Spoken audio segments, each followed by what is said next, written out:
Hello everyone, I'm Chris Erkley. Welcome to your Tuesday edition of the PE Crime Blotter. Earlier today we got a chance to talk to San Bernardino resident John Sampson. Sampson was carjacked on Saturday by Carrie Thomas Meeks. Meeks then led police on a pursuit that ended in a fiery crash. I'm joined now by Press Enterprise's Brian Rokos. Brian, a story that had so many incredible turns. Yeah, it's something that I've never heard before. We've heard of carjackings, but not quite one like this. Meeks had attempted a carjacking near Cajon Boulevard and Kendall Drive in the Vermont Heights area of San Bernardino near the Little League fields. He had slashed the neck of a man and was unable to take his car. Mr. Sampson saw Meeks waving his arms, trying to flag someone down. So Sampson pulled over and was going to give Meeks a ride, and unfortunately Meeks wound up pushing Sampson aside and saying, "I need to borrow your car." So we've got a carjacking here. Well, no one really borrows the car, but they always take it. But this apparently, Meeks was really just going to borrow it and give it back, and Sampson took him at his word. They went up north on the 15 toward Hesperia, then onto the 395, and then Sampson asked Meeks to let him out. Meeks let him out at a pilot travel center on Highway 395. Sampson said, "If you don't come back in half an hour, I'm going to call the police." Well, an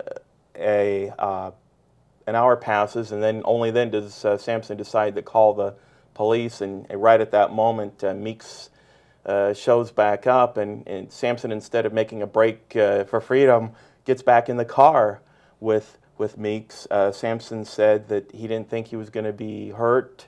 He said he took Meeks at his word that he was going to eventually give the car back, and off they went.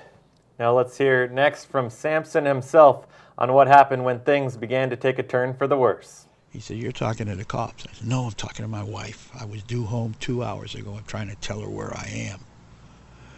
Anyway, we came down the hill, and he appeared he was going to make a bear right stay on the 15 and go over to Sierra and get some gas.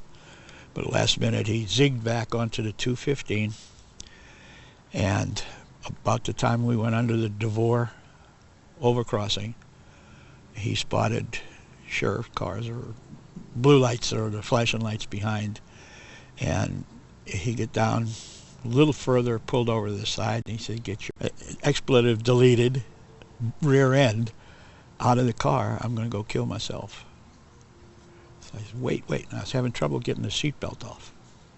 I just barely got it off, and off he went, because the two sheriff's cars had pulled in behind us, and the deputies started getting out of the car. And he was off, and all of a sudden they were off at high rate of speed. Another unit came along behind and stopped to pick me up, and I saw a column of black smoke. I said, "Hey, please don't let that be my van." Now, Brian, earlier today you actually got a chance to go with Sampson and his wife to see their demolished car for the first time.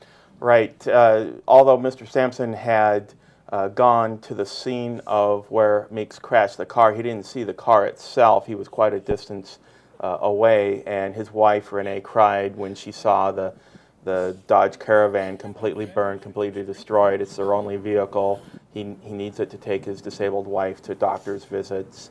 And it was an emotional moment seeing them hug. But Sampson was able to lighten the load a little bit, or lighten the mood a little bit. He said, "Well, the front fender isn't too wrinkled, but they're out of a car, and really they don't have a tremendous means, I don't think, to go out and purchase another car. So, it's going to be a tough row to hoe for them." All right, Brian, thank you for sharing that with us. That does it for your Tuesday edition of the PE Crime Blotter. Be sure to join us right here on PE.com for the latest breaking news.